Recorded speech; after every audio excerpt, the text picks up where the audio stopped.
Alhamdulillah wassalatu wassalamu ala Rasulillah wa ala alihi wa sahbihi wa mawalah wa asyhadu an la ilaha illallah wahdahu la syarikalah wa asyhadu anna Muhammadan abduhu wa rasuluh salawatu rabbi wa salamu alaihi wa ala alihi wa ashabihi wa man sara ala nahjihi wa istanna bi sunnatihi ila yaumiddin.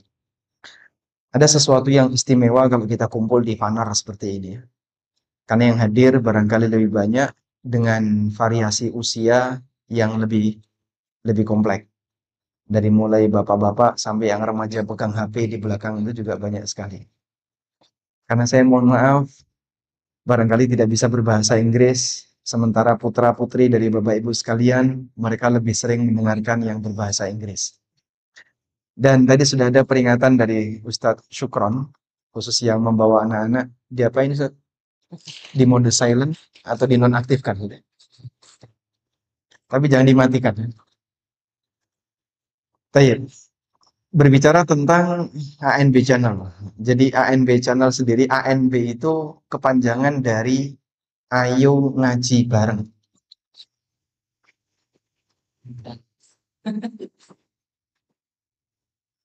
Makanya yang mengisi ceramah di ANB Channel, kajian-kajian di ANB Channel, dan itu rutin, itu tidak hanya saya.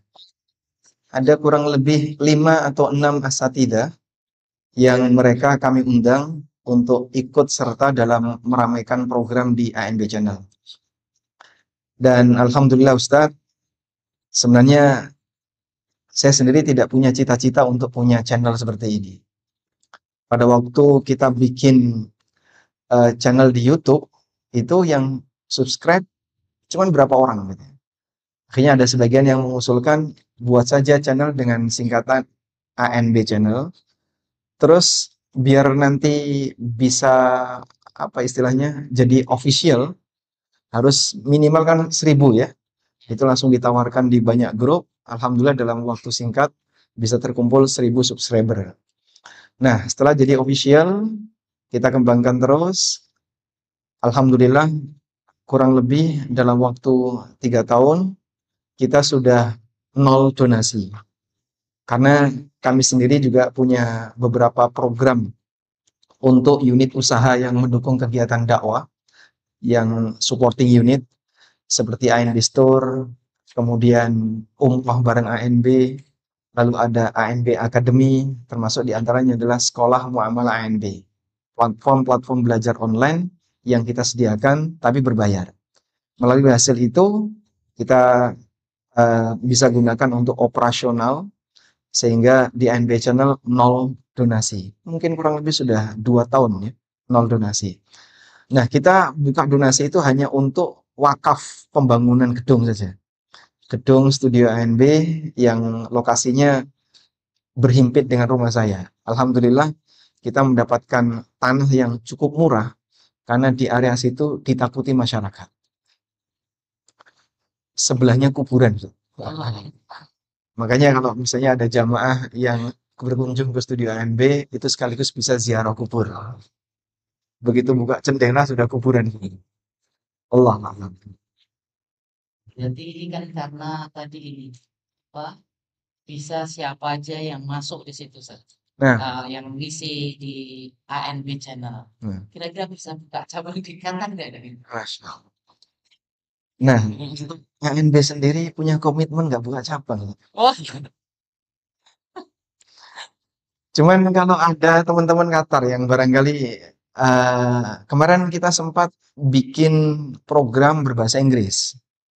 Ada kajian berbahasa Inggris yang isi itu salah satu alumni mahasiswa dari UK. Namun beliau tidak bisa panjang dan beliau sendiri juga kerepotan. Saya ternyata bahasa Inggrisnya sudah mulai turun karena sudah lama nggak dipakai. Nah, kalau misalnya ada di antara Bapak Ibu sekalian atau mungkin Ustadz punya channel dari kawan-kawan yang ada di Fanam yang bisa ngisi berbahasa Inggris, lalu kita relay di ANB, kita terbuka untuk itu.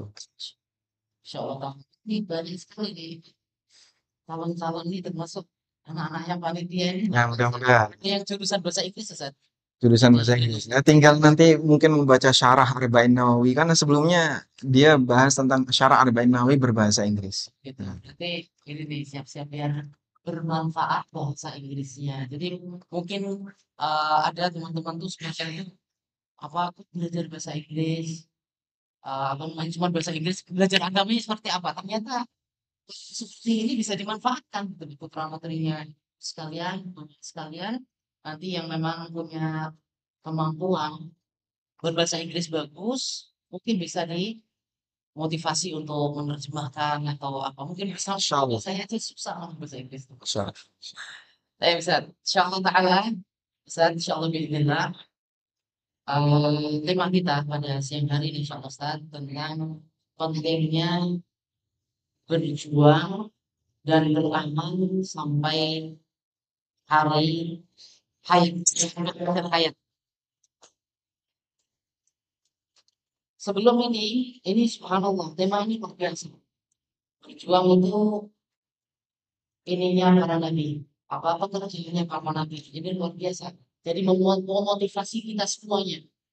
Agar kita itu, apa ya, tidak cuma mikir bahwasanya yang berjuang itu ustadz, ya, ustadz-ustadz atau panitia-panitia.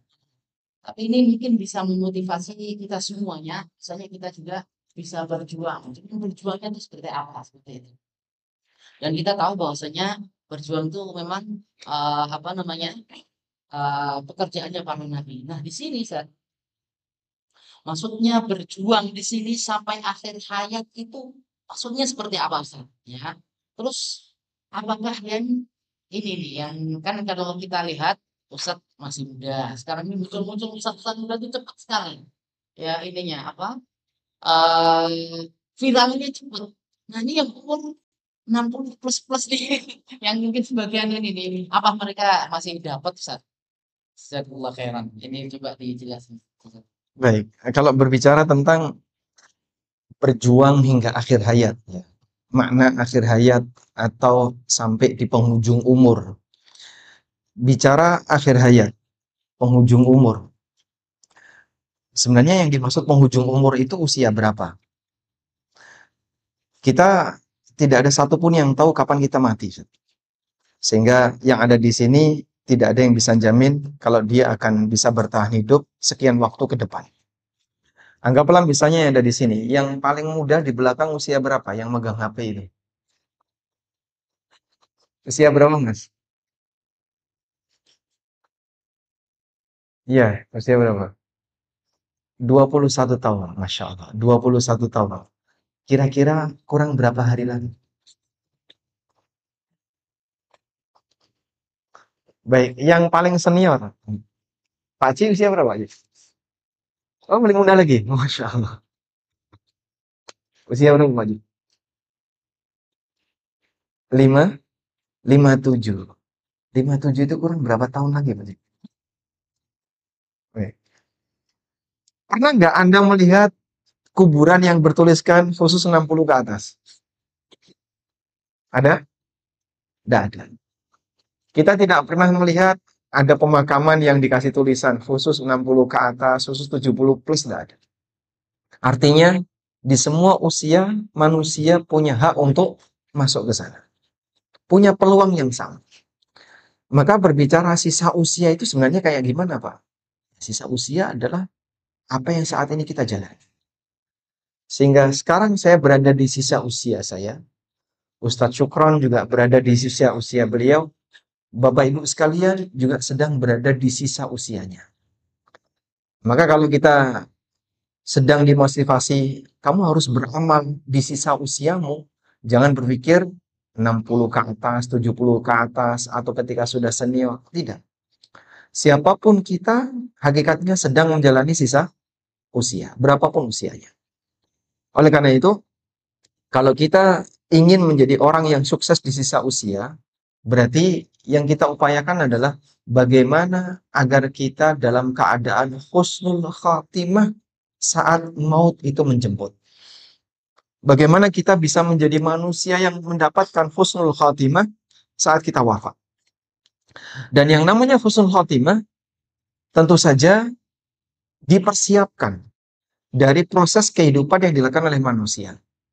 Allah Subhanahu wa taala berfirman, "Wala tamutunna illa wa antum muslimun." Jangan sampai kalian mati kecuali dalam kondisi muslim.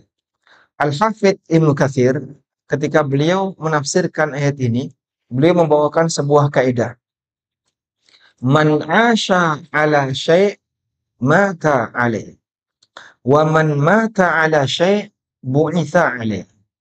Barang siapa yang punya kebiasaan hidup tertentu, maka dia akan dimatikan sesuai dengan kebiasaan hidupnya. Dan barang siapa yang mati dalam kondisi tertentu, dia akan dibangkitkan sesuai dengan kondisi matinya. Artinya, beliau mengajarkan kita satu pemahaman bahwa kondisi kematian itu ada mukaddimahnya. Kita semuanya berharap ingin husnul khatimah. Kita semuanya berharap ketika mati masuk surga. Tapi itu tidak bisa seketika. Allah Subhanahu wa Ta'ala melihat kejujuran hamba untuk membuktikan apakah dia ini imannya tulus ataukah tidak. Dan itu butuh perjuangan. Nah, rangkaian perjuangan itulah yang hakikatnya sedang kita upayakan agar kita bisa mendapatkan akhir yang baik. Baik, selanjutnya. Kalau kita tahu bahasanya pentingnya akhir yang baik, maka seorang hamba perlu melakukan banyak hal yang bisa dia gunakan sebagai sarana untuk menuju akhir yang baik tadi. Salah satu di antara upaya yang bisa dia lakukan, dan nanti insya Allah akan kita bahas lebih detail ya, di beberapa poin selanjutnya, adalah dia memperbanyak untuk mohon kepada Allah Subhanahu wa Ta'ala hidayah dan taufik. Ibnu Qayyim rahimahullah pernah mengatakan, wa'lam anna taufiqa biyadillah la biyadil makhluk. Sadarilah bahwasanya taufik itu ada di tangan Allah, bukan di tangan makhluk. Famiftahuhu, maka kunci untuk bisa mendapatkan taufik adalah sidqul luju' wal iftiqar ila Allah azza wa jalla. Kejujuran seorang hamba untuk minta kepada Allah Subhanahu wa Ta'ala hidayah. Dia merasa al-iftiqar, merasa fakir, merasa sangat butuh di hadapan Allah. Sehingga dalam posisi ketika dia betul-betul merasa butuh, merasa ingin bimbingan Allah, merasa fakir di hadapan Allah untuk mendapatkan hidayah, maka berarti dia telah diberi kunci oleh Allah Subhanahu wa Ta'ala untuk membuka pintu taufik tadi. Sebab taufik itu ada di tangan Allah, bukan di tangan makhluk. Maka seorang hamba bisa mendapatkan taufik atas anugerah dari Allah Subhanahu wa Ta'ala. Dan tidak ada yang bisa menyelamatkan manusia dari potensi bahaya kematian selain ketika dia diberi taufik oleh Allah Subhanahu wa Ta'ala. Maka sebagai tahap awal di bagian ini, jika kita ingin menjadi hamba yang sukses ketika kematian, sebagaimana Anda sukses ketika Anda hidup mencari dunia, berusahalah untuk merasa butuh di hadapan Allah, merasa fakir di hadapan Allah untuk mendapatkan hidayah. Allah. Di intinya tidak ada jaminan di sini. Betul. Yang nanti yang maksudnya akhir hayat siapa saja semuanya nggak ada ketentuan. Berarti bisa jadi yang tua-tuanya akhir hayatnya lebih akhir, atau mungkin yang umurnya 20 atau yang tadi 21 bisa jadi akhir hayatnya cuma besok atau lusa, mungkin kita tidak tahu. Nah, Jadi sekarang kalau masalah itu berarti bagaimana ini? Mengapa kita perlu ya? Di sini ada temanya ini, mengapa kita perlu berjuang hingga akhir hayat. Nah, terus apakah ya perjuangan yang di awal hayat itu tidak penting? Ya, kan ini dibahas pentingnya kita berjuang di akhir hayat.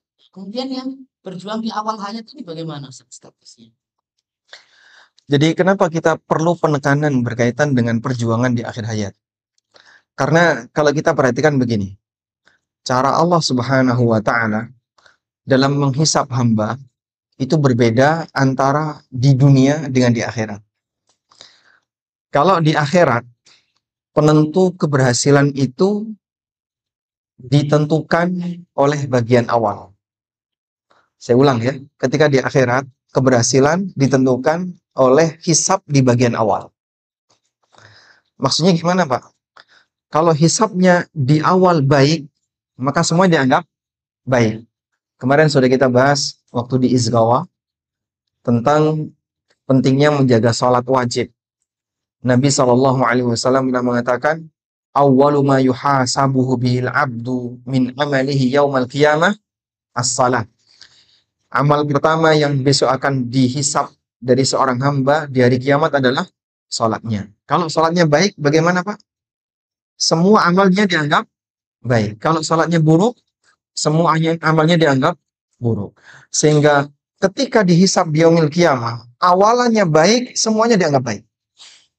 Ini di hari kiamat. Nah, ternyata kaidah seperti ini nggak berlaku di dunia. Kalau di dunia, penentu keberhasilan itu ujungnya. Sehingga Nabi Shallallahu Alaihi Wasallam mengatakan, innamal a'malu bil khawatim.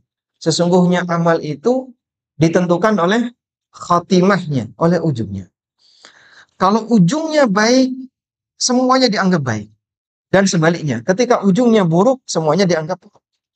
Maka sampai kapan kita perlu berjuang? Allah Subhanahu wa taala mengatakan, wa'bud rabbaka hatta ya'tiyakal yakin. Menghambalah dirimu di hadapan Allah sampai datang kepadamu al-yakin. Dan makna al-yakin, al-maut, kematian, dengan ijma' ahli tafsir. Sembahlah Rabbmu sampai datang kepadamu kematian. Jadilah kamu sebagai hamba yang sejati. Wa'bud rabbak. Jadilah kamu hamba yang sejati kepada Rabbmu hatta ya'tiyakal yakin, sampai datang kepadamu al-yakin. Al-yakin artinya apa? Kematian. Maka kenapa kita perlu untuk menjaga jadi orang baik sampai mati? Sebab yang menentukan keberhasilan hamba yang baik itu ketika di dunia adalah amal di ujungnya. Karena itulah Bapak Ibu yang dimuliakan Allah Subhanahu wa taala, dalam perjalanan sejarah kaum muslimin ada banyak sekali orang-orang yang mungkin masa silamnya kelam, Ustaz. Para sahabat itu mungkin masa silamnya lebih gelap gulita daripada kita. Ada yang pernah minum khamr, ada yang pernah menyembah berhala, ada yang pernah berzina, ada yang pernah membunuh, ada yang pernah ini, ada yang pernah ini. Bahkan ada yang mencoba untuk membunuh Rasulullah Sallallahu Alaihi Wasallam. Dan dosa seperti apa yang setingkat dengan membunuh seorang nabi? Tinggi sekali. Dosa yang sangat besar. Tapi ketika yang bersangkutan mendapatkan hidayah, bertobat kepada Allah Subhanahu wa taala, mereka menjadi pahlawan-pahlawan Islam dan manusia-manusia pilihan. Maka kalau berbicara tentang masa silam, memang kita semuanya punya masa silam. Cuman kaum muslimin tidak diajarkan untuk tenggelam dengan kesedihan masa silam. Gimana ya Pak Ustadz, saya dulu tuh kayak gini, saya dulu kayak gini, saya dulu kayak gini. Apa mungkin saya bisa jadi orang baik? Dulu saya seperti ini, gimana ya? Apa mungkin saya bisa hijrah? Apa mungkin saya bisa menjadi orang yang seperti itu? Orang yang bersih seperti yang lain? Tidak ada istilah tidak mungkin. Allah Subhanahu wa taala membuka peluang bagi seluruh hambanya untuk bertobat dari semua kesalahan dan dosa. Qul li'ibadiyalladzina asrafu ala anfusihim la taqnatu min rahmatillah. Innallaha yaghfirudz dzunuba jami'an. Sampaikanlah kepada para hambaku yang mereka telah berlumur dengan dosa. La taqnatu min rahmatillah. Janganlah kalian putus asa dari rahmat Allah. Innallaha yaghfirudz dzunuba jami'an. Sesungguhnya Allah mengampuni semua dosa. Mungkin kalau kita baca kitab Al-Kabair, Pak, rasanya kok hampir semua dosa yang disebutkan Adz-Dzahabi dalam kitab ini pernah saya lakukan semuanya. Saya pernah berbuat syirik misalnya. Dulu seneng ngane kelenik. Saya pernah main sihir. Saya pernah praktek perdukunan. Saya pernah ini. Dari 10 dosa pembatal Islam yang disebutkan oleh Syekh Muhammad dalam Nawaqidul Islam, ini semuanya sudah pernah saya lakukan, Ustaz. Terus gimana ini, Ustaz? Apa mungkin Allah mengampuni dosa saya dengan sekian banyak dosa-dosa besar yang saya lakukan?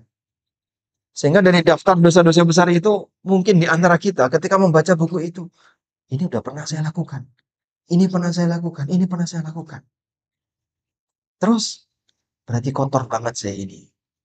Selanjutnya, kayaknya saya nggak pantas untuk hijrah. Saya nggak pantas untuk ini. Ada sebagian orang ya, yang kadang diajak untuk sholat. Alasannya apa? Saya kan masih kotor. Kenapa saya harus sholat? Saya nggak pantas untuk sholat. Saya malu kalau datang ke masjid. Diri saya penuh dengan lumuran dosa. Sebagian di antara wanita ketika diajak untuk berjilbab, kamu berjilbab. Hatiku masih kotor, hatiku masih rusak. Saya nggak mau berjilbab. Sehingga dia menggunakan maksiat yang sudah pernah dia lakukan, menghalangi dia untuk berbuat taat yang sifatnya wajib. Akhirnya maksiat satu menjadi pengantar maksiat dua, dan seterusnya. Allah Subhanahu wa Ta'ala tidak mengajak hambanya seperti itu. Allah ajak hambanya, "Qul ibadiyalladzina asrafu ala anfusihim, la taqnatu min rahmatillah." Sampaikan kepada para hambaku yang dia telah terjerumus ke dalam dosa, berlumur dengan maksiat, jangan pernah putus asa dari rahmat Allah. Nah, makanya makna bahwasanya bagian dari dosa besar adalah putus asa dari rahmat Allah. Itu modelnya kayak tadi, Pak. Anda kalau membaca kitab Al-Kabair Adz-Dzahabi, di situ ada salah satu di antara bentuk dosa adalah berputus asa dari rahmat Allah. Innahu la yai'asu min rahmatillah illal qaumul kafirun. Tidak ada yang berputus asa dari rahmat Allah kecuali orang kafir. Mereka ketika diajak untuk berbuat taat, untuk berbuat kebajikan, alasannya tadi, saya kotor, saya nggak pantas untuk ke masjid, saya nggak pantas untuk ngaji, saya nggak pantas untuk ini, saya nggak pantas untuk berjilbab. Saya sudah berlumur dengan maksiat. Saya sudah melepaskan identitas agama saya. Agama terlalu mulia bagi saya dengan semua kotoran yang melekat pada diri saya. Nggak kayak gitu. Kau manusia masih punya fitrah. Allah Subhanahu wa Ta'ala memberikan kesempatan bagi kamu untuk memperbaiki dirimu agar kau bisa menjadi manusia yang bertobat kepadanya. Innallaha yaghfiru dzunuba jami'a. Allah mengampuni semua dosa. Mungkin di antara Bapak Ibu sudah ada yang pernah transaksi riba dengan nilai yang besar. Pak, itu dosanya saya diampuni nggak, Pak, ya? Gimana? Dosa saya itu saya pernah bertransaksi riba sekian miliar. Saya pernah bertransaksi riba sekian triliun. Saya pernah praktek ini, praktek itu. Bahkan mungkin ada yang judi dan seterusnya. Tapi tidak ada istilah apa? Tertutup kesempatan untuk bertobat. La taqnatu min rahmatillah. Jangan putus asa dari rahmat Allah. Kita semuanya punya hak yang sama untuk bertobat, punya peluang yang sama untuk bertobat. Tinggal selanjutnya, apakah kita mau menerima atau tidak. Sebab satu hal yang penting untuk kita perhatikan, bahwa nilai keberhasilan manusia ketika hidup di dunia ditentukan oleh ujungnya. Innamal a'malu bil khawatim. Sesungguhnya amal itu ditentukan oleh ujungnya. Wallah. Ini bagus juga nih. Berarti kalau ya awalnya dinilai awalnya harus istiqomah, awalnya harus baik, berarti ada kaitannya dengan istiqomah. Nah, dan Allah SWT juga tadi sudah dijelaskan oleh Ustadz bahwasanya wa'budu rabbaka hatta ya'tiyakal yaqin. Jadi beribadahlah kepada Allah SWT sampai datang kematian. Berarti ya terus harus ini. Berarti kalau sudah ada kebaikan itu harus dilaksanakan terus, Ustaz. Ya, berarti harus istiqomah. Nah, sekarang apa namanya? Bagaimana kita itu bisa berjuang khususnya untuk diri sendiri? Karena kadang-kadang kalau kita pikir tuh kan ini, Ustaz.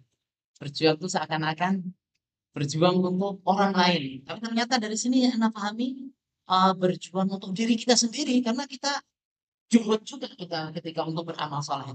Nah, bagaimana cara agar kita itu ya bisa istiqomah? Upaya apa yang harus kita lakukan agar kita itu bisa tetap istiqomah di atas kebaikan, di atas ketaatan kepada Allah Subhanahu wa taala. Masya Allah. Baik. Memang tidak ada jaminan yang masa mudanya baik, kemudian ujung hidupnya jadi baik. Sebagaimana tidak ada jaminan orang yang masa mudanya buruk, kemudian ujung hidupnya tetap buruk. Ada banyak sekali peristiwa yang berjalan dalam sejarah manusia. Ada orang yang dulunya baik, ujung akhirnya jadi buruk, dan kebalikannya. Yang tidak kita harapkan adalah ketika ada orang yang sudah berjuang untuk berbuat baik, namun ternyata akhir hayatnya buruk. Sebagai satu pelajaran, seorang yang hafid Quran, Bahkan beliau termasuk di antara penghafal hadis. Namun pada waktu dia tertarik dengan wanita Nasrani, lalu menikahi wanita Nasrani itu, akhirnya dia murtad dan beragama Nasrani. Setelah sekian tahun, ketemu dengan temannya. Satu perjuangan waktu dulu belajar. Nah, orang ini ditanya, wahai fulan, gimana nasib hafalan Quran? Kau dulu hafid Quran. Kau dulu banyak menghafal hadis.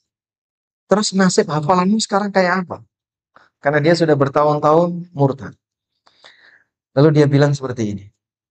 Semuanya lupa kecuali satu ayat. Ayat apa itu?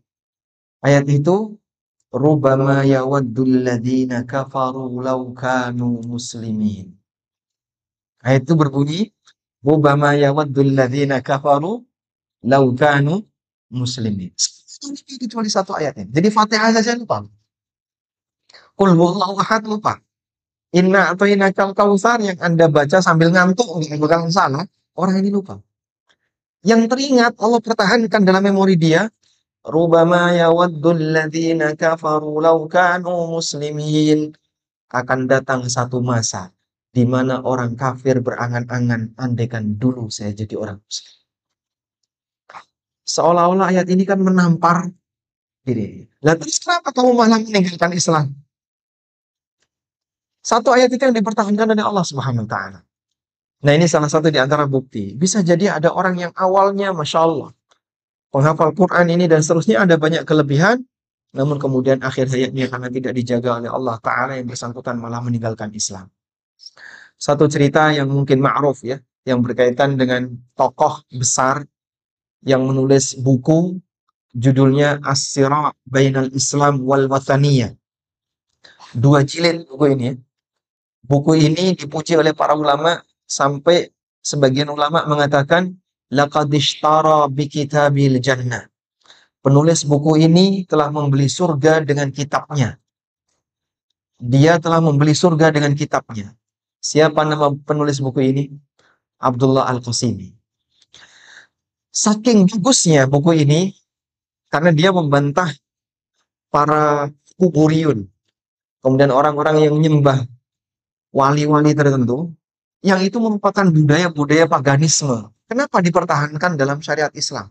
Kenapa dipertahankan dalam budaya kaum muslimin? Bukan dalam syariat Islam ya. Kenapa dipertahankan dalam budaya kaum muslimin?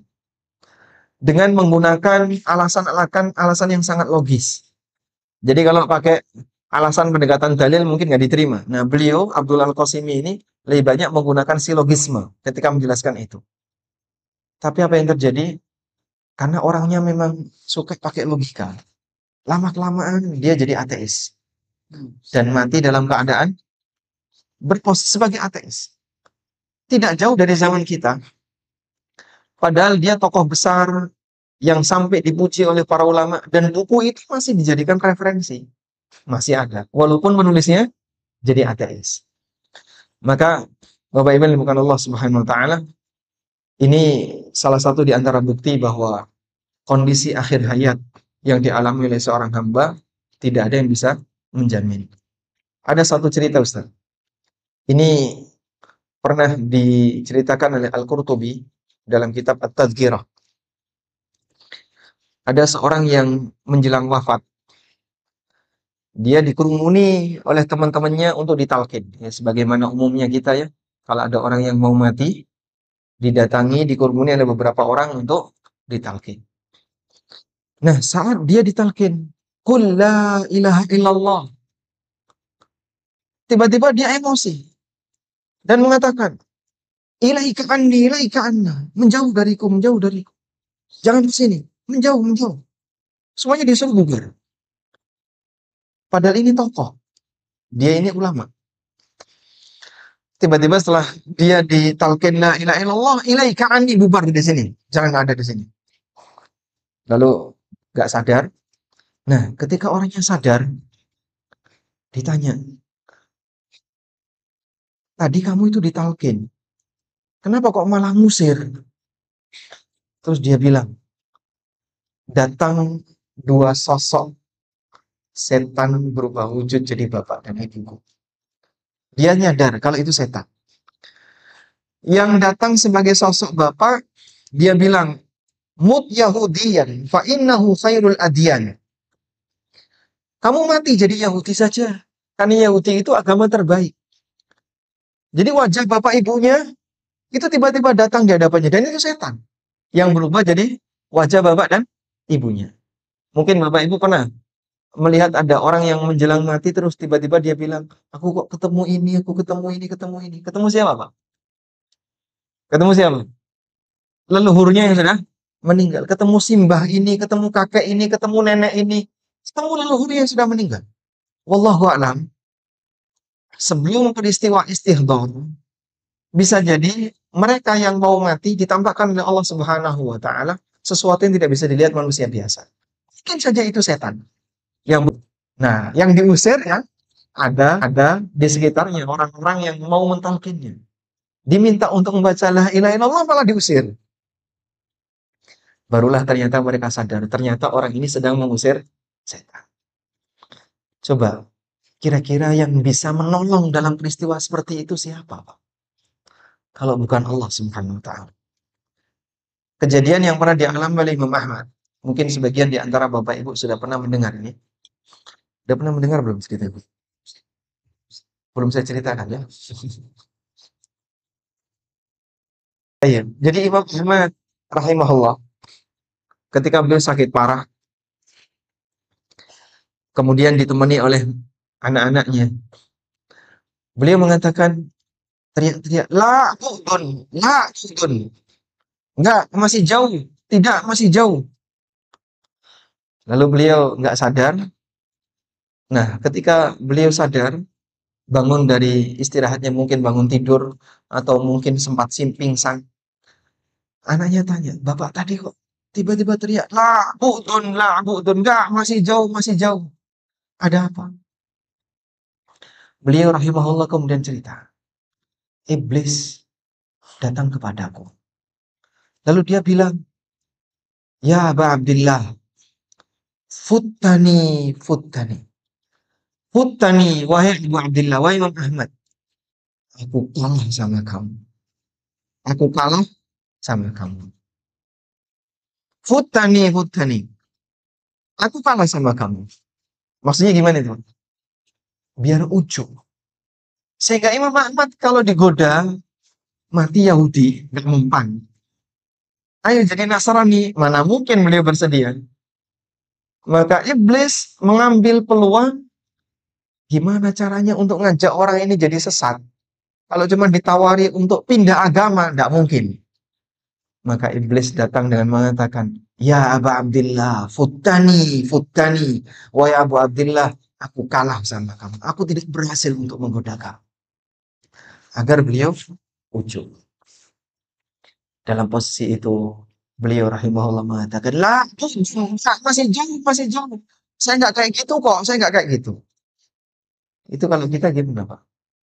Masya Allah, iblis saja ngaku saya kalah sama aku. Oh, berarti memang saya layak diberi pengakuan. Dan pengakuan musuh adalah kebenaran. Pengakuan musuh adalah kebenaran. Iblis saja ngaku kalah. Mungkin kita muncul ujub. Tapi Masya Allah, tidak seperti mereka yang dijaga oleh Allah. Ya kita tahu bahwasanya Allah tidak akan menyia-nyiakan amal kebaikan seorang hamba. Sehingga prestasi yang telah diperjuangkan oleh hamba sepanjang awal hidupnya menjaga istiqomah sampai menjelang wafat, Allah Subhanahu wa taala kasih balasan berupa penjagaan iman. Baik. Nah, terus upaya untuk menjaga istiqomah seperti ini sampai akhir hayat bagaimana? Ada beberapa poin yang barangkali penting untuk diperhatikan. Pertama, doa. Dan tadi sudah kita sampaikan di awal. Tidak ada yang bisa menjamin Bapak Ibu untuk tetap terjaga imannya. Coba Anda lihat, seperti tadi ya, ujian-ujian yang dialami kelas-kelas para ulama. Siapa yang bisa jamin kemudian kita bisa terselamatkan dari gangguan setan seperti itu? Maka perbanyaklah berdoa. Dan kata kunci taufik apa? Sidqul luju' wal iftiqar. merasa butuh kepada Allah. Jujur saya itu butuh kepada Allah. Karena ada banyak orang yang kadang dia merasa kayaknya nggak mungkin kok saya kok sampai pindah agama jadi sesat. Siapa yang jamin, Pak? Tidak ada yang bisa jamin. Tapi ketika seorang hamba memiliki sidqul luju wal iftikar, merasa butuh dengan serius, dengan harapan nanti dia bisa mendapatkan taufik dari Allah, dia dikasih kunci oleh Allah untuk bisa membuka pintu taufik.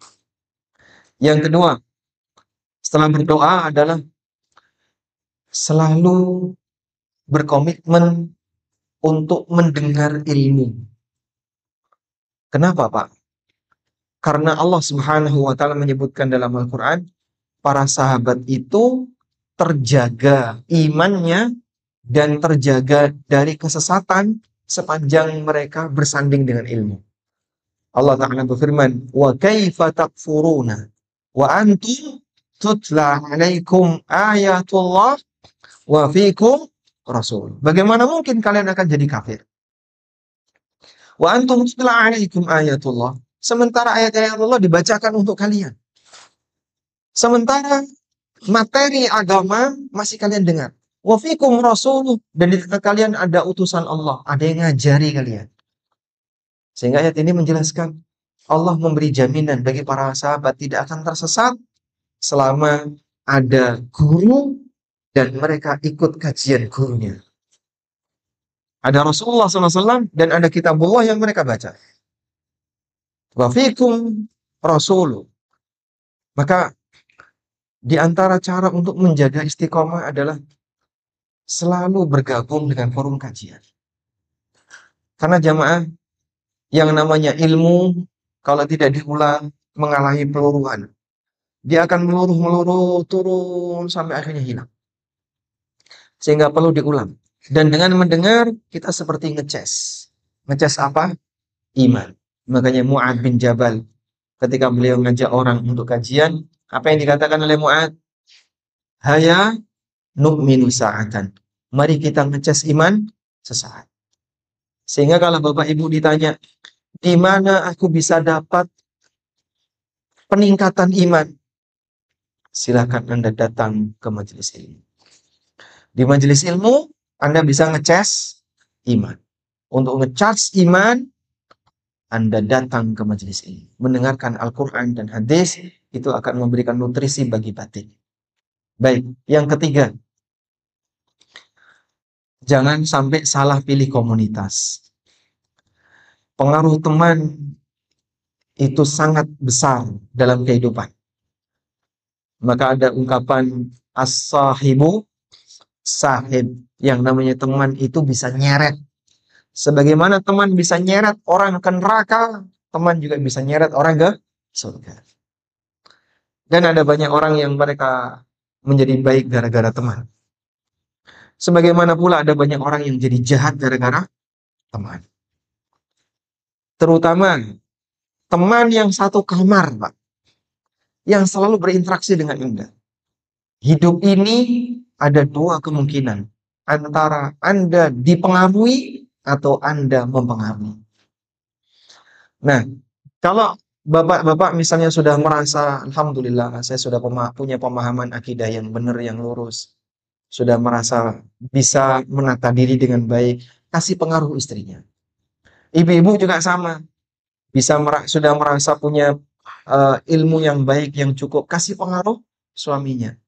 Mungkin Anda ketika sambil nonton HP ketemu inspirasi yang baik, share ke suaminya. Jangan cuma share menu makanan. Tapi yang di-share materi-materi, oh mungkin suami saya belum dengar kayak gini, mungkin istri saya belum dengar seperti ini. Saling sharing karena Anda peduli. We care, we share. Karena Anda peduli, maka Anda berbagi. Baik. Nah, ketika Anda berhasil mempengaruhi yang lain, lalu dari pengaruh Anda tadi, dia jadi baik, maka saat dia beramal saleh, yang bersangkutan dapat pahala. Man dalla ala khair kafa'ilihi. Barang siapa yang menunjukkan kebaikan, maka yang menunjukkan tadi mendapatkan pahala. Ada banyak sekali yang kemarin sempat kita ceritakan ya. ummahat yang sudah ngaji, sudah dekat dengan forum kajian, tapi suaminya nggak pernah sholat jamaah. Akhirnya karena pelan-pelan pengaruh istrinya, kemudian suaminya berubah. Jadi seneng kajian, terus aktif sholat berjamaah. Baik, walaupun istrinya sholat di rumah, suaminya berangkat berjamaah ke masjid, istrinya dapat pahala nggak, Pak? Dapat pahala nggak? Dapat pahala. Bapak mau kemana? Mau ke masjid. Sholat, nggih, monggo silakan. Oh silakan Pak, ke masjid, saya tak tidur. Oh, kamu sudah dapat pahala. Baik, karena sang suami ini berubah berkat pengaruh istrinya. Kemudian yang keempat, bagaimana agar kita bisa istiqomah? Selalu jaga keseimbangan lahir batin.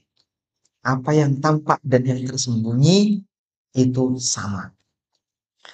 Sehingga Bapak melihat kami yang tampak seperti ini. Dan yang kami lakukan di balik ini kurang lebih seperti yang tampak. Karena terkadang ada nifakus sir, kemunafikan terselubung. Di depan umum dia tampak hebat, solihah. Di balik itu dia menyimpan lisan jahat. Jadi kalau di depan umum mungkin dia bisa bicara dengan lemah lembut, jaim, kelas tinggi. Di balik itu ternyata dia suka ghibah, ternyata dia suka ngomongin orang, ternyata dia punya niat-niat jahat dan seterusnya. Lahir dan batinnya tidak sama. Di depan umum mungkin dia terlihat saleh. Di balik itu aneka maksiat dia kerjakan. Waliyadzubillah. Pada posisi ketika manusia lahir batinnya tidak seimbang, ini bisa berbahaya. Nifakus sir, nifak-nifak terselubung seperti ini bisa membuat sang hamba dicabut hidayahnya di penghujung hayatnya. Sebagaimana yang disebutkan dalam hadis dari Abdullah bin Mas'ud radhiyallahu anhu.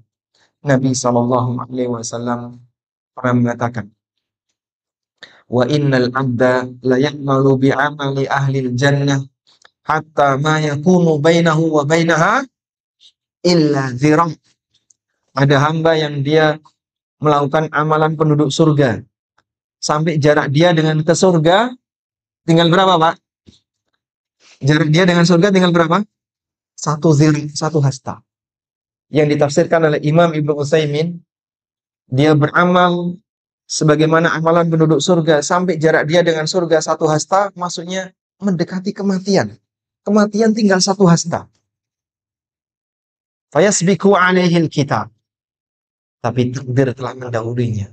Faya'malu bi'amali ahlil jannah. Faya'malu bi'amali ahlin nar. Fayadkhuluha. Lalu dia melakukan amalan penduduk neraka, kemudian dia masuk neraka. Nah, kok bisa, Pak? Perjuangan dia nggak pernah itu semuanya ini. Wong dia beramal soleh, istiqomah, beramal seperti amal penduduk surga sampai mendekati kematian, kok tiba-tiba Allah tidak jaga dia. Tinggal satu hasta, dia bermaksiat dan mengakhiri hidupnya dengan maksiat. Kenapa Allah tidak memberikan penjagaan bagi dia di penghujung hayatnya? Apakah Allah tidak memberikan penghargaan untuk perjuangannya di awal hidupnya?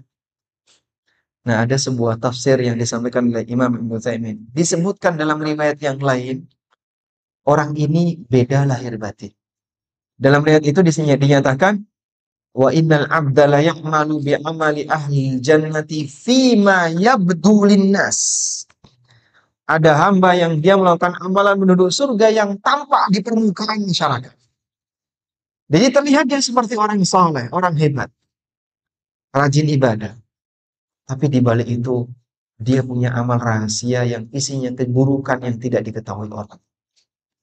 Di depan dia royal, ternyata di balik itu dia koruptor. Ada kayak gitu, Bang.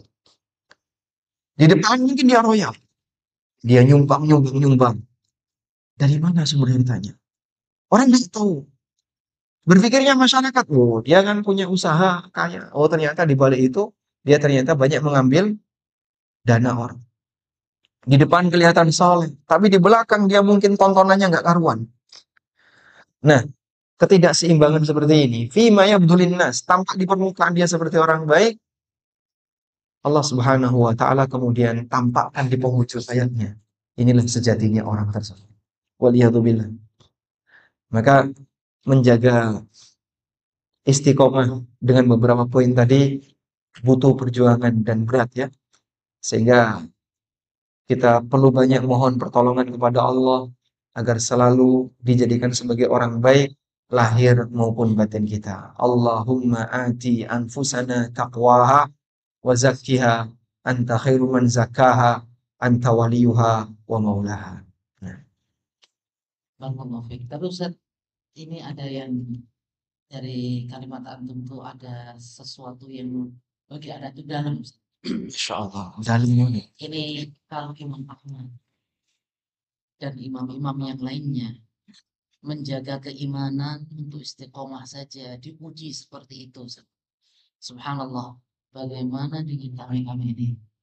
Mampu nggak nanti apa namanya melawan ujian atau fitnah di khususnya di akhir zaman ini, subhanallah. Makanya tadi subhanallah termasuk yang ini yang anak garis bawahi juga Ustaz.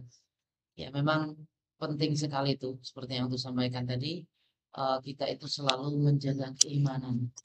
Gimana bisa stabil keimanan itu tuh yang subhanallah memang cara yang tepat memang ya senang nuntut ilmu.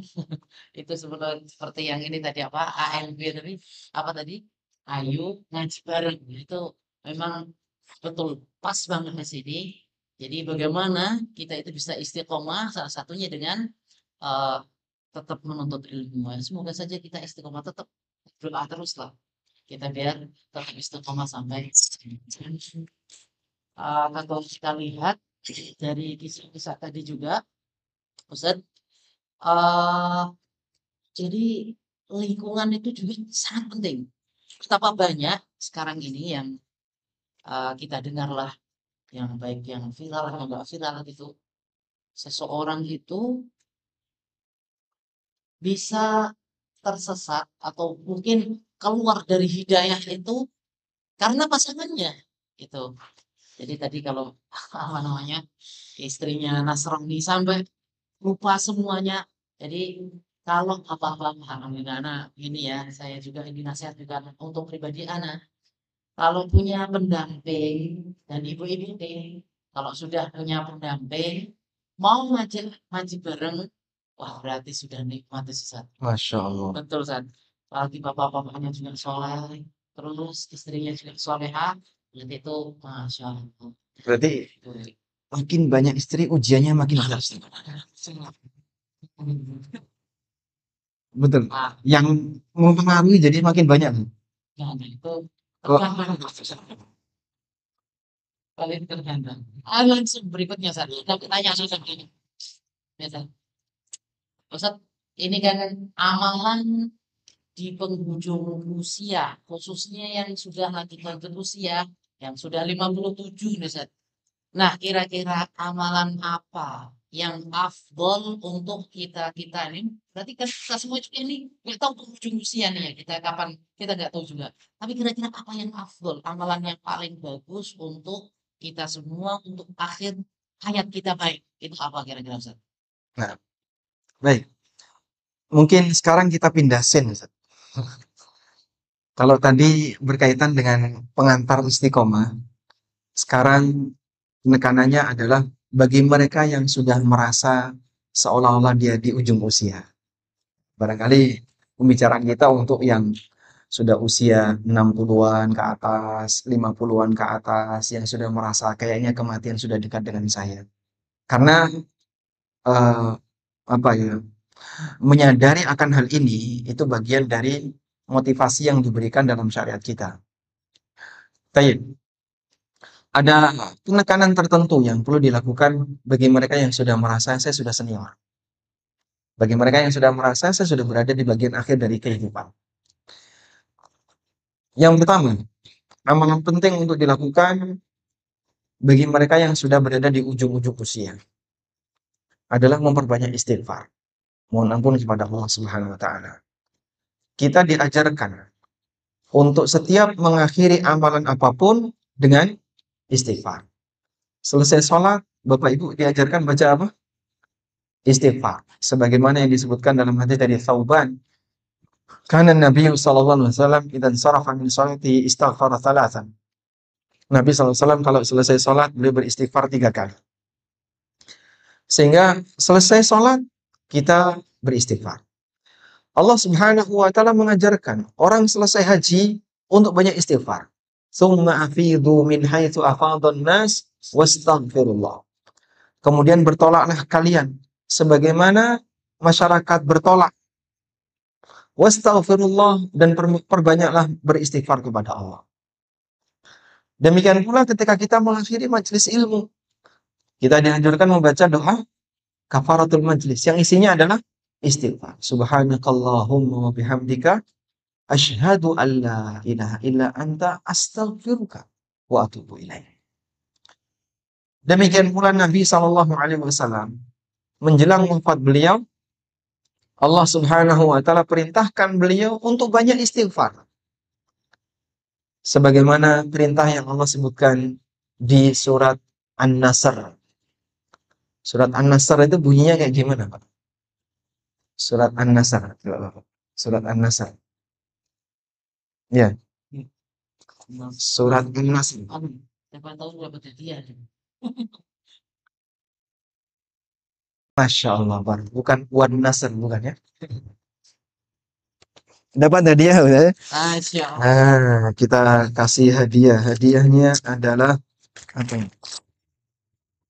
Jahe merah.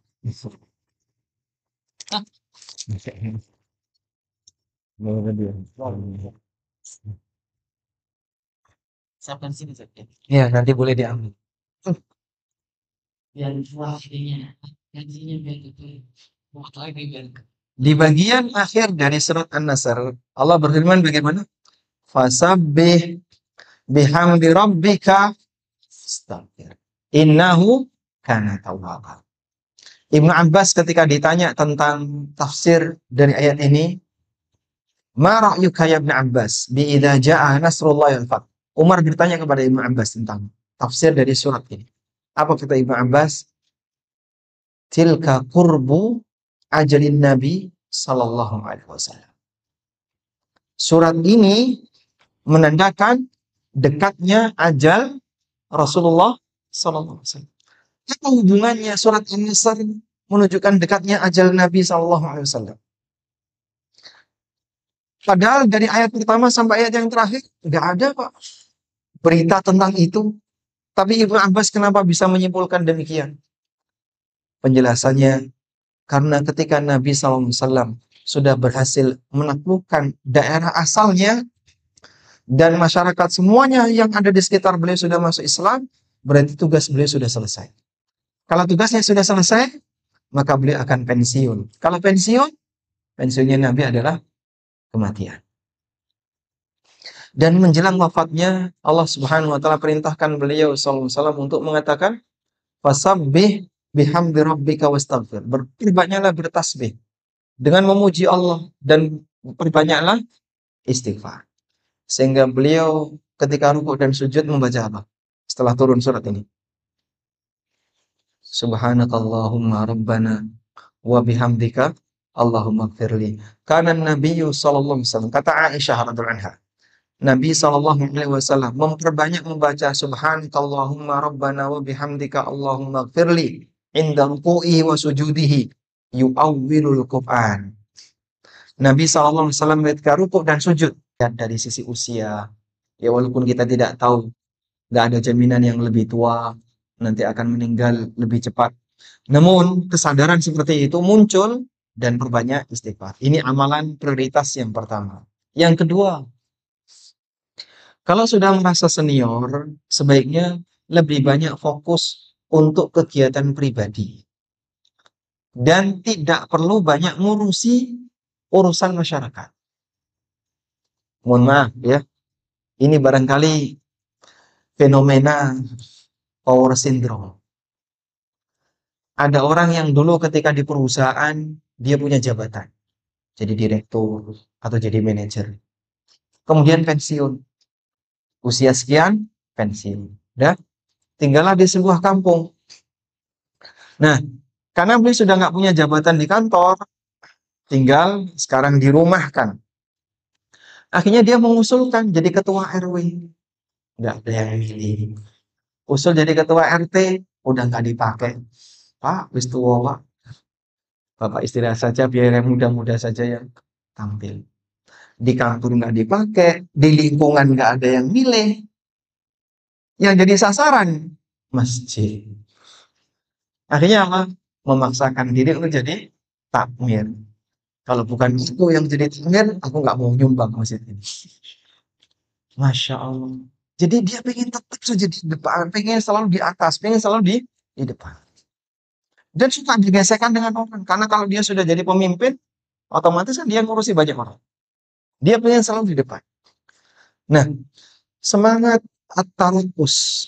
Tarkus itu terjemahannya pengen diwongke. Bahasa Indonesianya apa?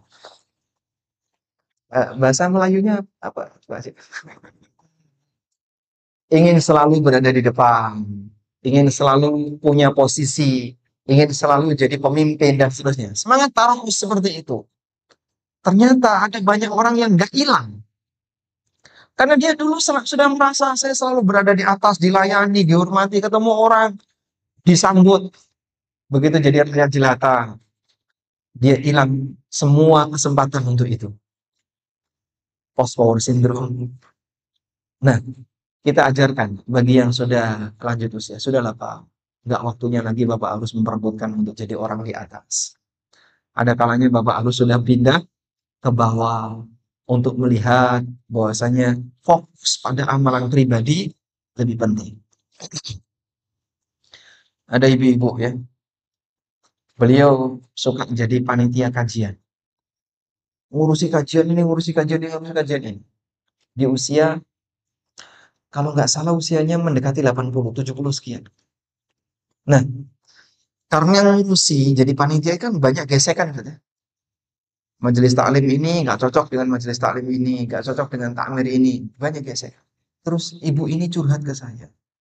Gimana ya Pak Ustadz, saya sering difitnah ini, sering difitnah.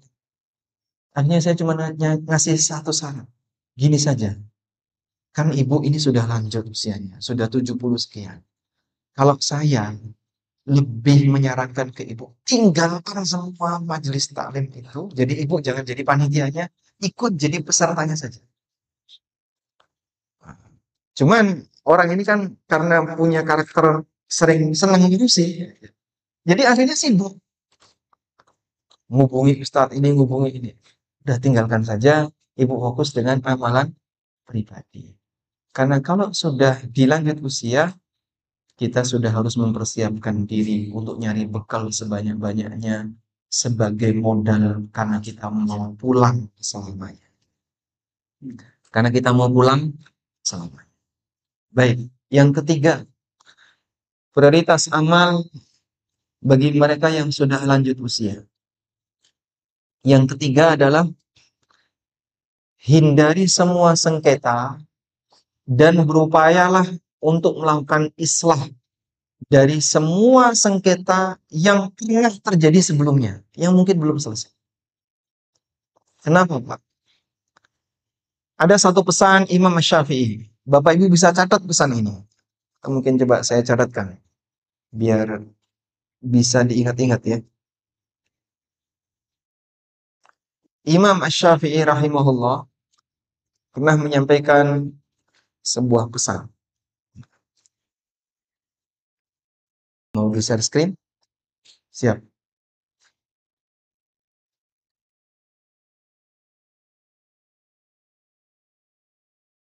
Beliau pernah mengatakan seperti ini. Bi'sazad ilal ma'ad. Bi'sazad ilal ma'ad. Al-udwan alal ibad. Bi'sazad ilal ma'ad. Sejelek-jelek bekal menuju al-ma'ad, menuju akhirat. Sejelek-jelek bekal menuju akhirat al-udwan 'alal ibad, bermusuhan dengan anggota masyarakat. Gesekan dengan ini, gesekan dengan ini, gesekan dengan ini. Sampai tua nggak selesai. Punya musuh di sini, punya musuh di sini, punya musuh. Urusan bisnis ini belum selesai, ini belum selesai. Ini kemarin modal hilang belum balik. Ini kemarin ada apalagi. Ini belum selesai, belum selesai. Nggak selesai sampai mati. Dibawa sampai akhirat. Sejelek-jelek bekal menuju akhirat adalah bermusuhan dengan anggota masyarakat. Bermusuhan dengan teman. Karena semuanya nanti akan nuntut. Dan tidak ada yang menjamin siapa yang dibela oleh Allah. Maka tolong jadikan sebagai prinsip. Urusan dunia, selesai dunia. Ada sebagian orang yang gampang sekali emosinya itu terpicu dan susah hilang.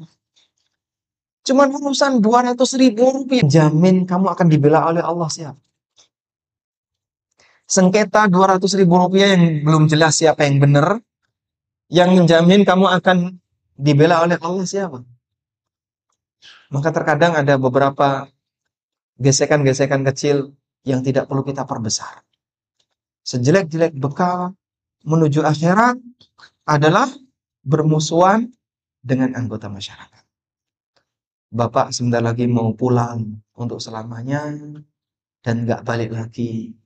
Maka jangan punya banyak musuh. Jangan punya banyak masalah dengan orang. Sehingga lepaskan itu semuanya. Baik. Oleh karena itu, poin penting seperti ini terkadang perlu kita tanamkan ya di para orang tua, karena ada banyak di antara mereka yang makin tua makin sensitif. Ada Pak ya? Hah? Makin tua makin sensitif ada sih? Banyak bisa. Banyak. Bahkan di sini juga banyak sensitif juga. Ya, kalau muda sensitif karena gerakannya masih lincah.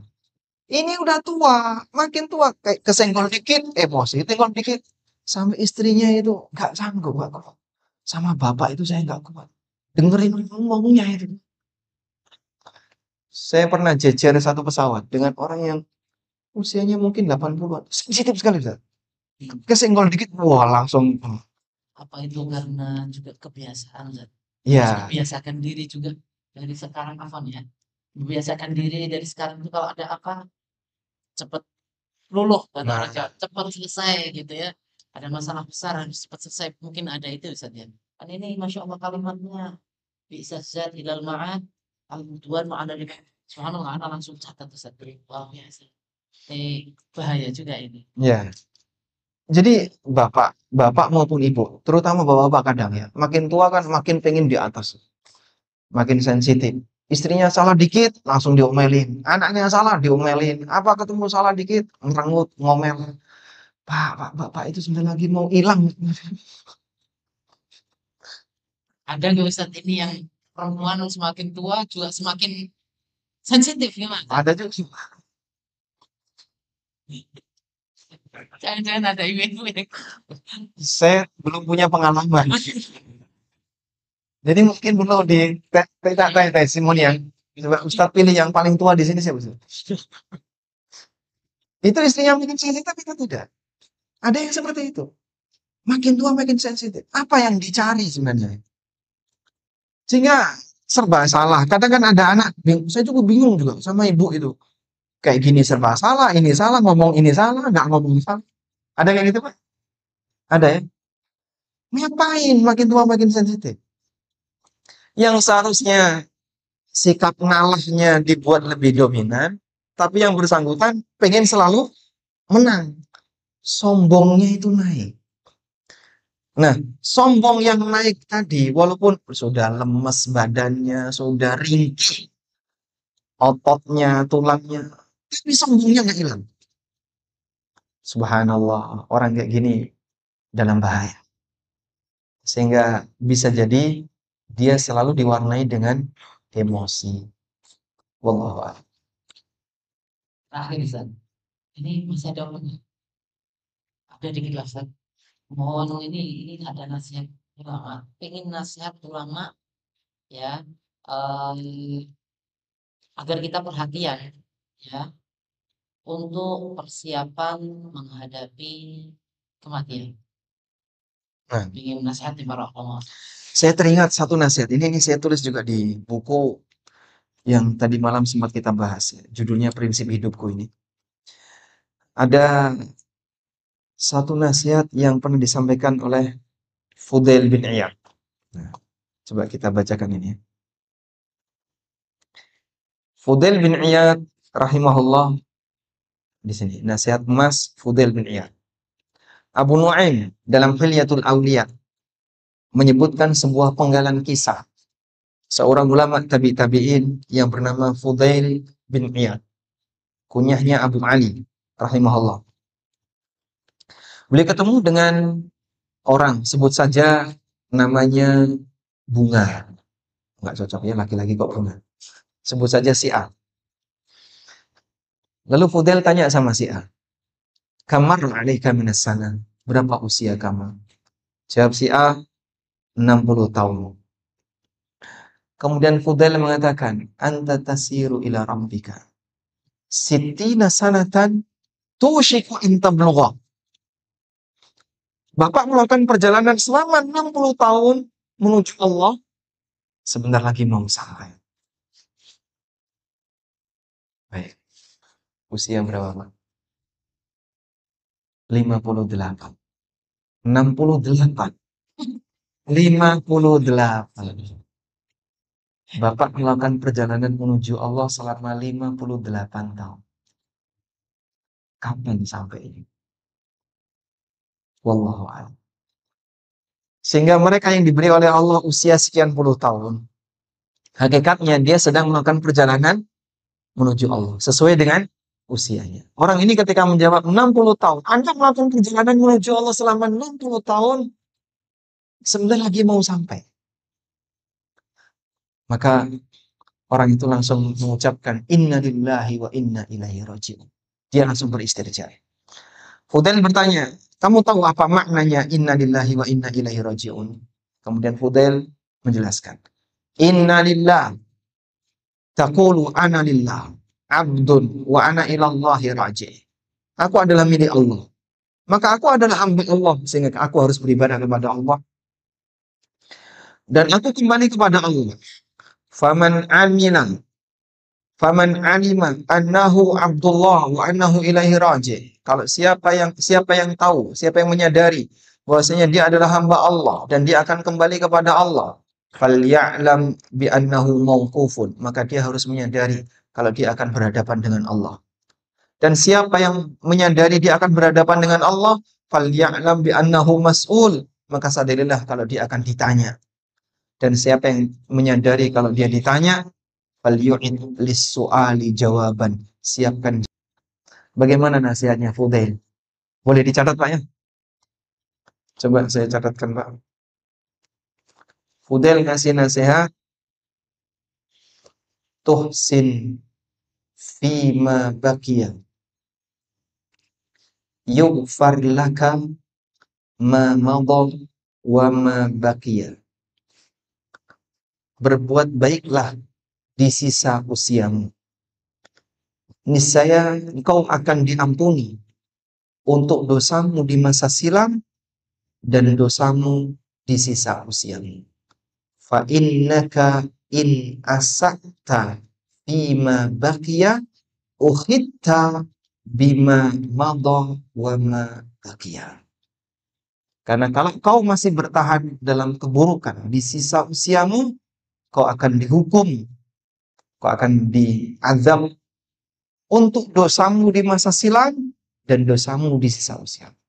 Akumulasi. Ini kata kunci.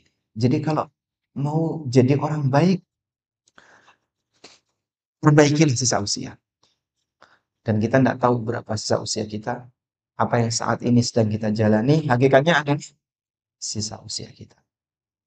Semoga Allah Subhanahu wa Ta'ala menganugerahkan kepada diri kita husnul khatimah. Wassallallahu ala nabiyyina Muhammadin wa ala alihi wa sahbihi wasallam. Subhanallah. Ini akhir tapi yang akhirnya sangat menyentuh sekali. Ya intinya bagaimana kita itu bisa istiqomah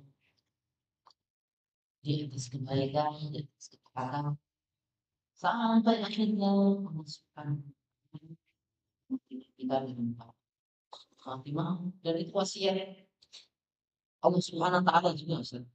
Lihat sering di ini saya buat ambil faedah masuk kata Allah maafkan kita istri yang selalu disampaikan oleh para khatib, Ustaz itu wasiat Allah wala tatunna illa wa antum muslimun. Sebenarnya itu dalam sekali.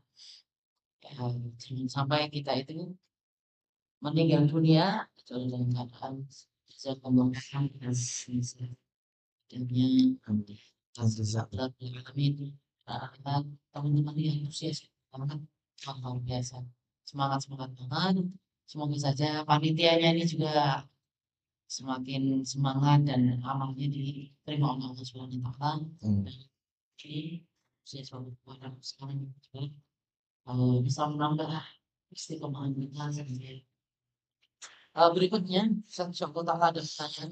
Nah, ini kita langsung aja pertanyaannya nih Pak. Ini saja langsung pertanyaan langsung saja dulu. Kemudian kita akan bincangkan.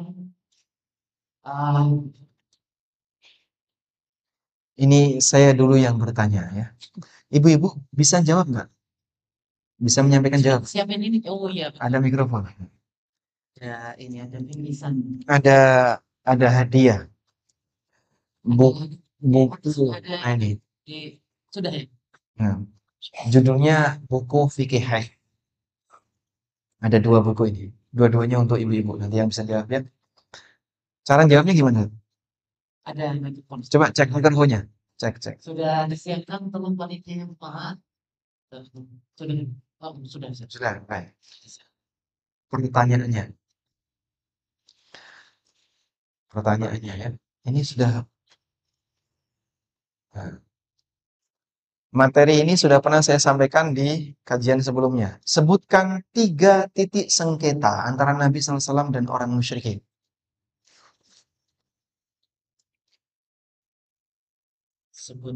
Sebutkan. Ya, silakan.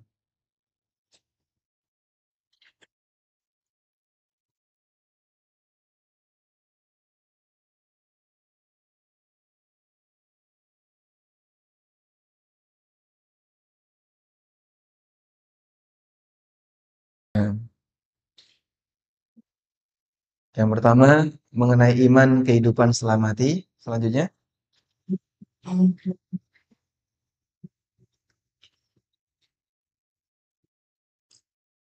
itu baru 2.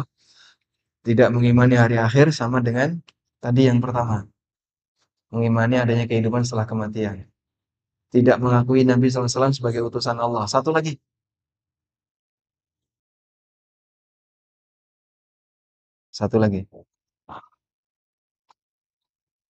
Ya, silakan. Bisa dilengkapi. Dipencet tengahnya. Antum pencet tengahnya.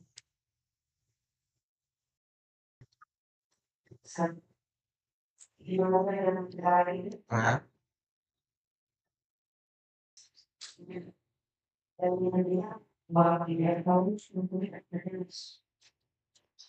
Yang pertama dan kedua itu sama. Iman kepada hari akhir dan tidak beriman kepada hari akhir dan tidak mengakui adanya kehidupan setelah kematian itu sama. Nah, tadi berarti jawabannya sama seperti yang tadi. Kurang 1. Tidak mau mengakui keesaan Tuhan. Aja'alal alihata ilahan wahida inna hadza la syai'un ujab. Jadi orang musyrik merasa Muhammad kok menjadikan Tuhan cuma 1. Aneh banget ini ya. Nah, nanti dapat hadiah ini ya. Alhamdulillah.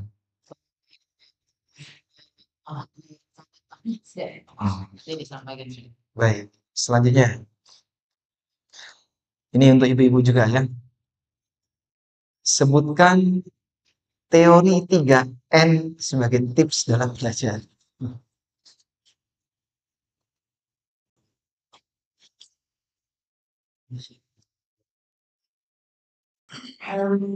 Kita paten, open. Tambah satu lagi, tuman. Titen, telaten, open. Masih ingat penjelasannya? Coba jelaskan apa yang dimaksud dengan open.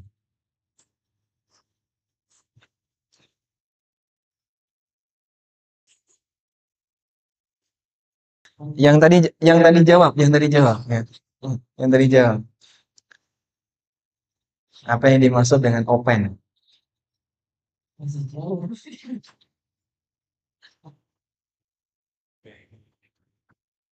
Gimana, Pak? Bukan orang Filipina. Ini rasis, Pak, di sini. Mohon maaf, sedikit rasis. Apa yang dimaksud dengan open? Tadi boleh disempurnakan. Open adalah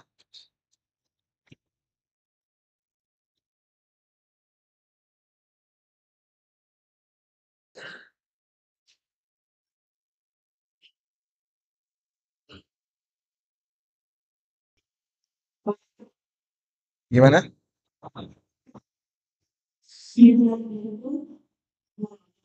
Nah, open itu membuka. Ya.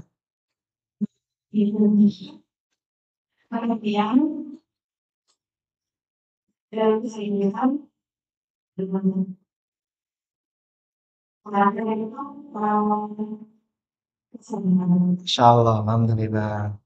Baik, mohon maaf karena yang jawab bukan orang Jawa, jadi insya Allah dapat hadiah ya. Bapak mau dapat hadiah nggak? Mau, Mau sekarang. mau sekarang. Baik, yang ukurannya XXL ada.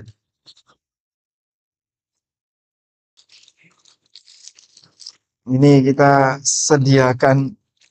Saya kemarin bawa kaos ya. Ukurannya XXL. Bapak XXL. Oh, Masya Allah. Baik, persiapan untuk menjawab. Apa? Oh, udah ditanya. Oh, gitu. Pertanyaannya untuk bisa mendapatkan ukuran kaos XXL. Ini kaos ANB ya. Pertanyaannya adalah sebutkan 4 amalan bagi mereka yang lanjut usia. Prioritas amalan bagi mereka yang lanjut usia.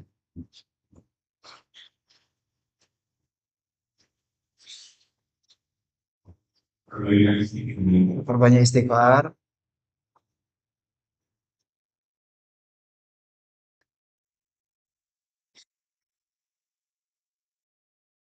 Baru satu.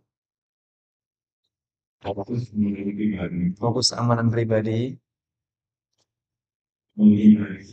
Masya Allah, hindari sengketa. Satu lagi.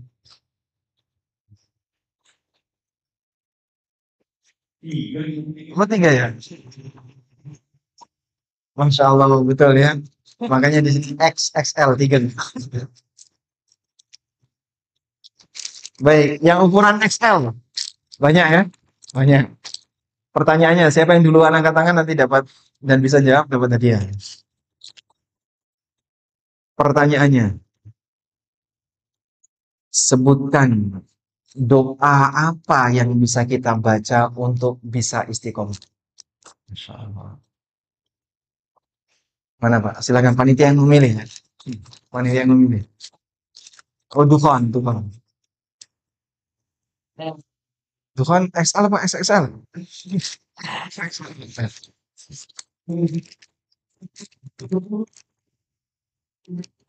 Ya muqallibal qulub, tsabbit qalbi.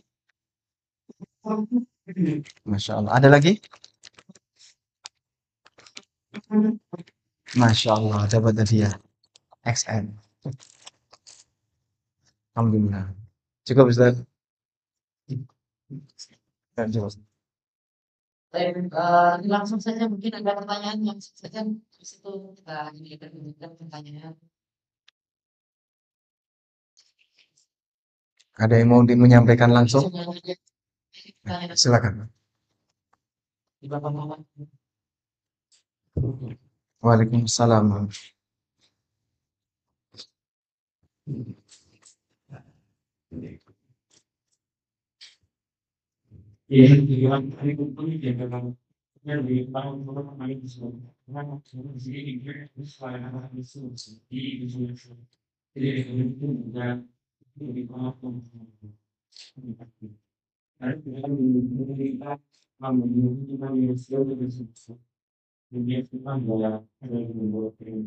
Masya Allah. Baik.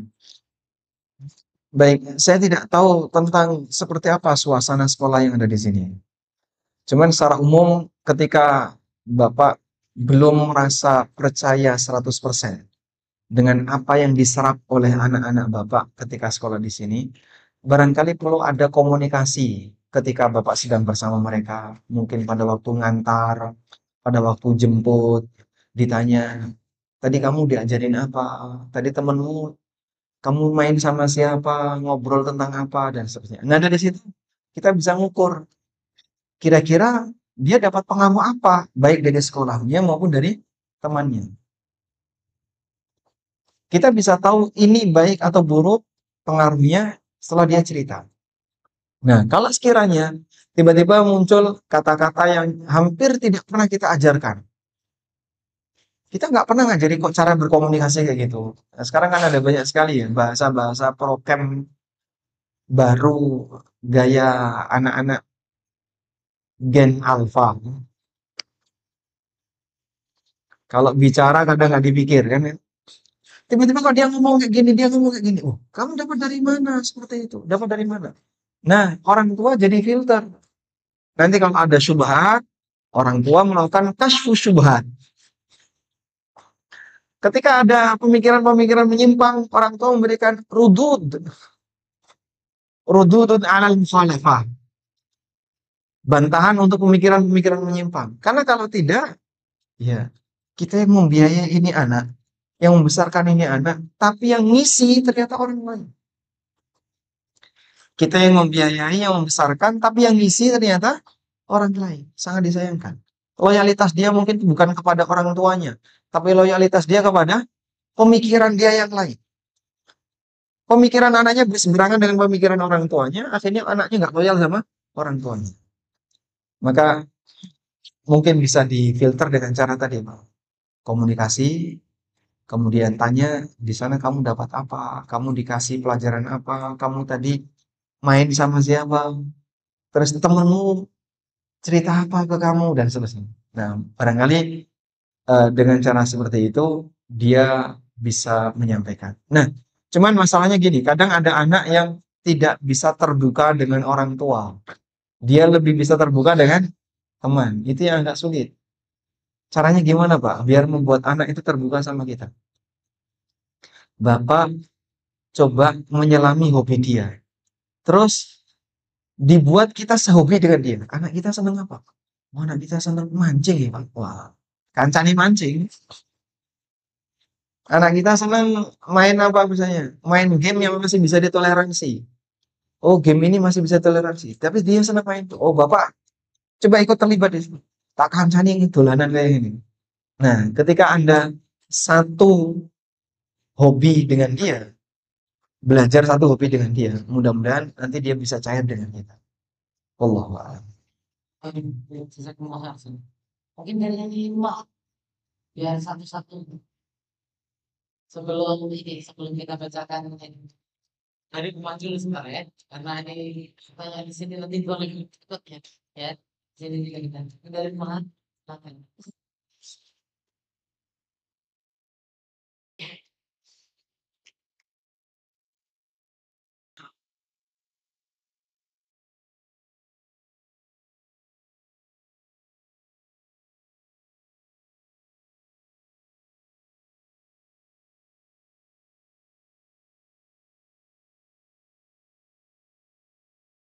Tidak ada? Baik. Oke, silakan dibaca. Oke, langsung pertanyaan ini di ini ya. Bagaimana saya Baik, boleh dibacakan. baca sendiri atau gimana? Dipilih. Ini ada pertanyaan kayaknya butuh banget ini jawabannya. dari sama pertanyaan bagaimana hubungannya dengan membeli saham hari ini lalu besok dijual karena harganya yang lain. Karena ini kayaknya dari kemarin ditanyaannya di ini lagi ini kasihan.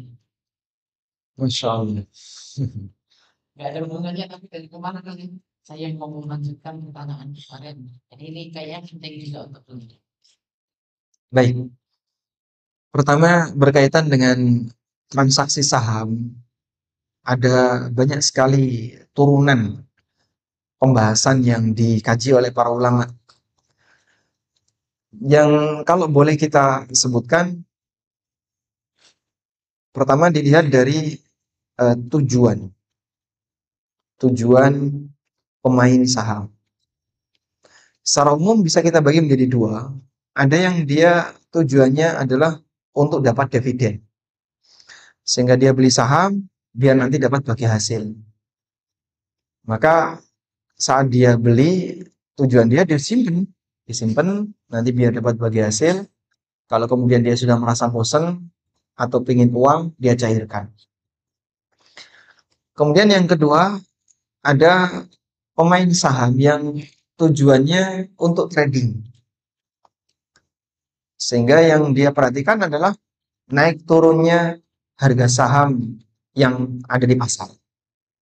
Baik, apapun itu, baik yang beli saham untuk tujuan dividen maupun yang tujuan trading, ada satu hal yang perlu diperhatikan, yaitu berkaitan dengan indeks saham yang syar'i. Indeks saham yang memenuhi kategori syariah. Nah, saham yang memenuhi kategori syariah ini standarnya beragam. Kalau pakai standar DSN, MUI ini paling longgar. Dalam standar DSN MUI masih dianggap sebagai saham syariah apabila nilai utang ribawi yang diambil oleh perusahaan ini tidak melebihi 45%. Jadi kalau 45% ke bawah masih syariah. Kemudian pendapatan haram. Misalnya dia punya deposito lalu dia dapat bunga. Pendapatan haram dari perusahaan itu tidak lebih dari 30%. Sehingga kalau perusahaan ini punya sumber pendapatan bunga, pendapatan riba 30% ke bawah dari total revenue perusahaan itu masih ditoleransi. Ini kalau standarnya DSN. Nah, ada standar yang lebih ketat lagi. Standar yang dikeluarkan oleh Hay'ah Syar'iyah, boleh saya sebut DPS Bank Rojihi. Nah, kalau DPS-nya Bank Rojihi ini lebih ketat. Hay'ah Syar'iyah untuk Bank Rojihi itu menetapkan bahwa pinjaman riba tidak boleh 25% ke atas. Jadi harus 25% ke bawah. Tidak boleh melebihi 25%. Dan pendapatan ribawinya tidak boleh melebihi 5%. Jadi hanya boleh 5% ke bawah. Kalau tadi DSN 30%, ini 5%. Nah, terus kita pakai yang mana, Pak? Kalau Anda pakai DSN, longgar sekali. Tapi kalau Anda pakai DPS Bank Rojihi, lebih ketat. Ada satu lagi yang lebih ketat lagi, yaitu majma'. Kalau pakai majma' fikih Islami, selama perusahaan itu punya utang ribawi, nggak boleh. Seberapapun utangnya. Apalagi ketika dia punya pendapatan riba. Jadi bedakan antara utang riba dengan pendapatan riba. Utang riba itu perusahaan mengambil dana dari lembaga ribawi dengan transaksi riba, dengan akad riba. Kalau pendapatan riba, perusahaan punya sumber yang menghasilkan bunga dan ini statusnya riba. Sumber pendapatan riba. Baik. Dan untuk sementara ini saya masih menilai lebih kuat pendapat majma'. Sehingga selama perusahaan itu punya utang ribawi, apalagi pendapatan ribawi, maka kita tidak diperkenankan untuk membeli saham darinya. Saya sempat tanya sama salah satu kawan, yang beliau pernah berprofesi sebagai manajer investasi di perusahaan pialang saham. Cukup lama, kurang lebih 10 tahunan beliau kerja di situ. Saya tanya, ada nggak sekarang perusahaan di Indonesia yang indeks syariahnya tidak punya utang riba? Dia bilang dulu sempat ada, tapi sekarang sudah nggak ada. Hampir semuanya punya utang di lembaga keuangan ribawi. Baik, kenapa ketika punya utang di lembaga keuangan ribawi itu tidak boleh? Jadi saham itu basic akadnya adalah musyarakah. Basic akadnya musyarakah. Yang disebut dengan syirkah musahamah. Namanya apa? Syirkah musahamah. Basic akadnya adalah akad musyarakah. Nah, karena basic akadnya adalah akad musyarakah. Dalam akad musyarakah atau akad syirkah, kata Ibnu Qudamah di situ menganut prinsip wakalah dan amanah. Wakalah dan amanah. Berarti kalau saya bekerja sama dengan Ustadz Sukron, maka saya dan beliau sedang mengikat akad wakalah dan amanah. Artinya apa? Beliau sebagai wakil dan orang kepercayaan saya sebagai wakil dan orang kepercayaan beliau. Paham sih? Baik. Sehingga kalau A dan B bersyirkah, maka A adalah wakil dan amin. Amin itu apa? Yang mendapatkan amanah tadi. A adalah wakil dan amin dari B. Sebaliknya, B adalah wakil dan amin dari A. Keseimbangannya kayak gitu. Sudah? Maka ketika beli saham PT X misalnya, ada sebuah PT X. Atau penjelasan lanjutannya setelah ini ya. Pertanyaannya, kalau B bermaksiat, kewajiban A apa? Kalau B bermaksiat, kewajiban A apa? Hah? Menolak. Kenapa? Jadi kalau misalnya dalam kerjasama ini antara A dan B, terus B ini melakukan transaksi riba, berarti kewajiban A apa? Dia wajib menolak. Kenapa Pak? Karena dia jadikan B ini sebagai wakil. B itu kan wakilmu. Dia melakukan transaksi riba, kenapa kau biarkan? Ketika wakil kita melakukan perbuatan dosa dan kita biarkan, berarti kita dapat dosanya. Paham misalnya? Maka kalau B melakukan transaksi riba, A membiarkan, berarti itu sama dengan A ikut serta dalam kegiatan itu. Karena B ini wakilnya A. Karena B ini wakilnya A. Dan kegiatan wakil, maka yang mewakilkan ikut bertanggung jawab.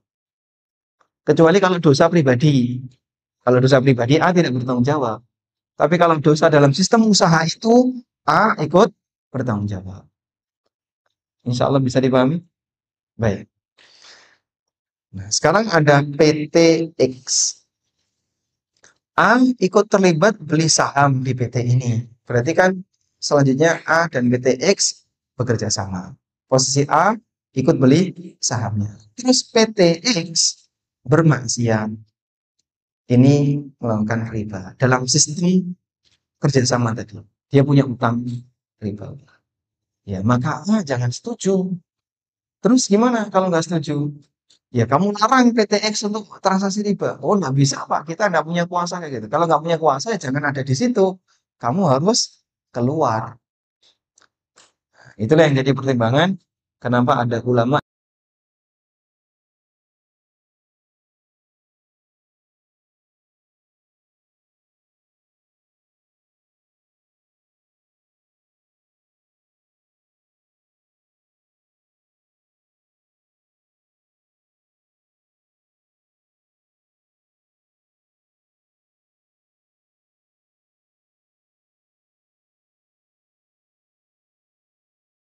iblis, ular.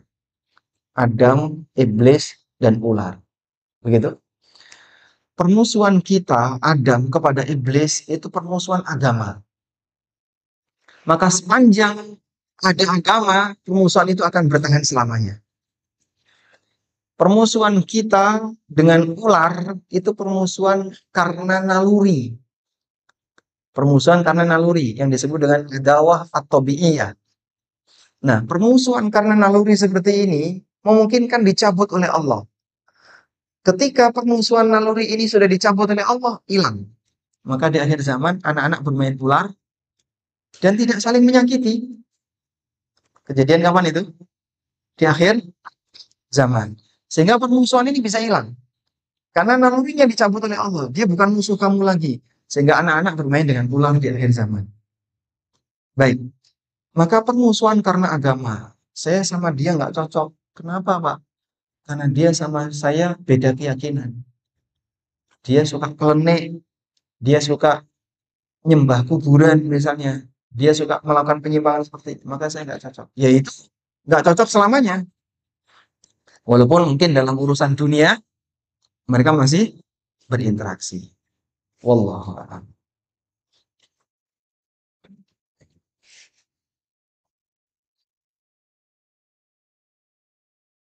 Orang tua saya berprinsip bahwa di masa tua harus bermanfaat sebanyak-banyaknya sehingga beliau fokus menjadi YouTuber.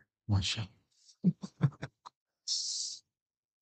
Mohon bantuan untuk memilih kata-kata yang bisa saya gunakan agar tidak menyakiti hati. Ya, Anda lebih paham tentang orang tua Anda ya, daripada saya yang tidak kenal orang tua Anda. Intinya mungkin perlu disampaikan kepada beliau ya, bahwa ketika sudah lanjut usia itu lebih baik fokus pada amalan pribadi. Karena kalau sudah sepuh kemudian pengen vlogger, jadi YouTuber, itu yang dicari apa? Oh, yang dicari kan memberi info kepada orang lain hal-hal yang bermanfaat. Nah, apakah Bapak sudah bisa memberikan hal yang bermanfaat ataukah semangatnya justru malah semangat selfie? Terutama mohon maaf ya, ibu-ibu yang sudah sepuh. Yang disuting apa? Masak. Bagaimana cara membuat ini, Bu Ellen? Ini malah buang-buang waktu. Maka eh, mungkin ya, kalau yang bersangkutan bisa hadir dalam kajian, Anda temani beliau, kemudian sampaikan pertanyaan kepada Ustadz. Ustadz, gimana cara menasihati orang tua yang hobinya YouTuber? Mudah-mudahan nanti apa yang disampaikan Ustadz sampai mengenal kepada beliau. Wallahu a'lam. Cukup. Tapi biasa. Nah, baik, mungkin itu yang bisa kami sampaikan. Mohon maaf, barangkali ada beberapa pertanyaan yang belum sempat kita bacakan. Dan insya Allah kita masih punya satu sesi lagi ya, nanti di Al-Khur setelah Isya. Wassallallahu ala nabiyyina Muhammadin wa ala alihi wa sahbihi wa sallam. Wa akhiru da'wana alhamdulillahi rabbil alamin. Assalamualaikum warahmatullahi wabarakatuh.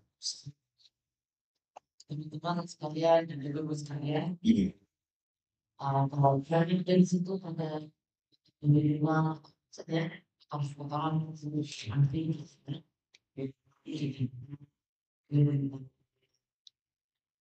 dan juga apa ada yang diambil dan